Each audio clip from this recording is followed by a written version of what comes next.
हरे कृष्ण कन्हैया लाल की जय। श्रीमद् भागवत महापुराण के 10वें स्कंद का 31वां अध्याय चल रहा है।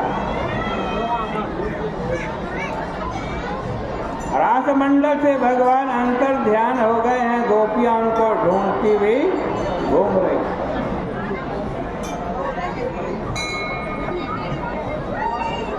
देखो,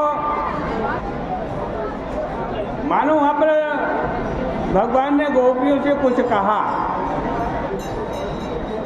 भगवान कह रहे हैं, गोपियों तुम क्या चाहती हो? अच्छा, तुम यही चाहती हो ना कि हम तुम्हारे सिर के ऊपर हाथ रख दें? चलो तुम अपनी आंखें बंद कर लो, मैं तुम्हारे सिर के ऊपर हाथ रख दूं।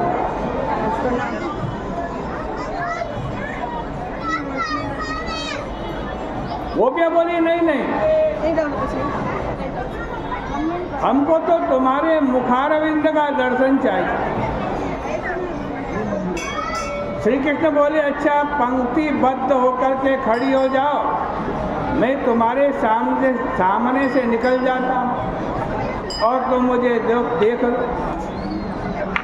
गोपियों ने कहा नहीं नहीं नहीं कृष्ण, हमें तो हमारे वक्षस्थल पर तुम्हारे चरणारविंद चाहिए। श्री वल्लभाचार्य जी महाराज ऐसी व्याख्या करते हैं कि गोपियां बंद विधि से चरणारविंद चाहती। श्री कृष्ण बोले कि अच्छा गोपियां तुम जाओ, सबकी सब धरती पर लेट जाओ और मैं तुम्हारे ऊपर चरण रखते हुए निकल जाता। गोपियां बोली कि नहीं, ऐसे भी नहीं। श्री कृष्ण ने पूछा तो कैसे? तो गोपियों ने कहा ऐसे, वीर मुय्या धीरधर सीदुनाप्ययाय।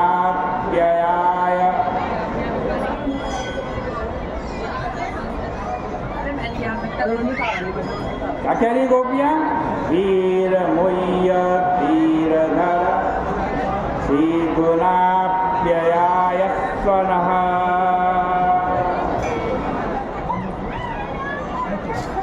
गोपियां कह रही हैं भगवान से, गोविंद तुम्हारा जो ये अधरामृत है ना, अधरामृत, अधर सीधु है। शेरते जना अनेन इति सीधु। उस अधरामृत से हमें तृप्त करो। उस अधरामृत से मधुरया गिरा वर्गो वाक्यया। प्यारे, कैसी मधुर तुम्हारी वाणी है,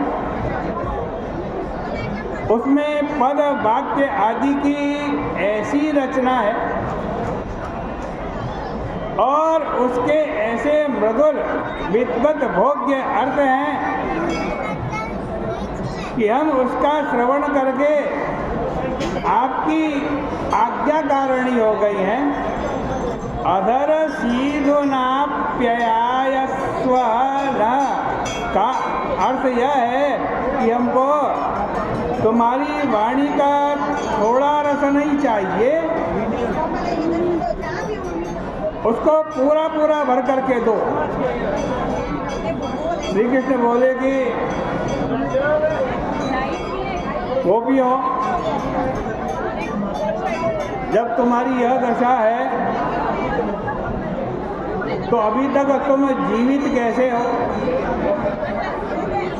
गोपियां बोली, अरे ये भी कोई पूछने वाली बात है? कोई मरने वाला हो और उसको अमृत मिल जाए तब वो कोई मरेगा? क्या कह रही है गोपियां? तव कथामृतम् तप्त जीवन तुम्हारी कथा का जो अमृत अब तक मिलता रहा, उसी से हम जीवित हैं। लेकिन प्यारे, तुम्हारी कथा का अमृत पिलाने वालों ने हमको ठग लिया, नहीं तो तुम्हारे विरह में तो हम अब तक मर जाती।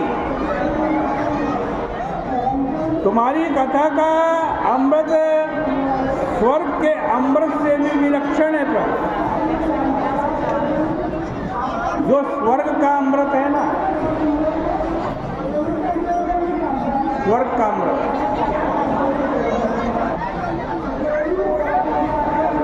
वो तो अमीरों को, अमीर उमराओं को ही मिलता है। लेकिन प्रभु, जो तुम्हारी कथा का जो अमृत है, वो केवल बड़े लोगों के लिए नहीं, वो केवल अमीरों के लिए नहीं, वो किसके लिए? तव कथामृतम तप्त जीवनम। त्रिविध ताप से संतप्त प्राणियों का जीवन है आपकी कथा का अमृत। तप्तान जीवयति इति तप्त जीवनम। यह तप्त पुरुषों को जीवन दान करने वाला है। लेकिन तुम्हारा कथामृत केवल तप्त पुरुषों के लिए ही नहीं है, वह तो उनको मिलेगा जो विरह ताप से संतप्त है। यह उन्हीं के लिए जीवन है।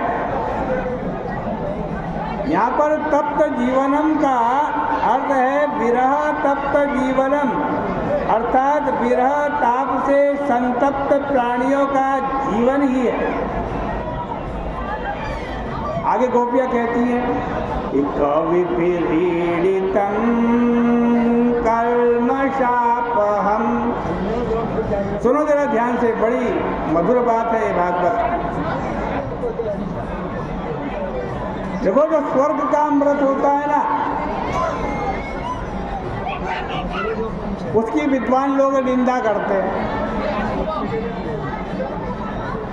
उसको पीकर आदमी के मन में वासना का उदय होता है। किसको? स्वर्ग के अमृत को पीकर।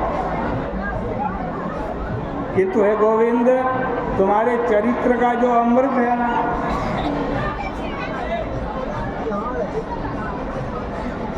वह तो समस्त कल्मषों का नाश करने वाला है, समस्त वासनाओं का नाश करने वाला।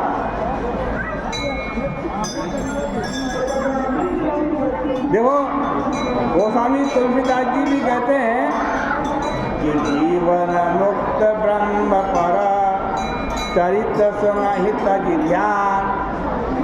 सुखदेव जी महाराज ने भी छाती ठोक करके कह दिया है कि हम किसी से डरते नहीं। हमारा यह स्पष्ट मत है। क्या मत है?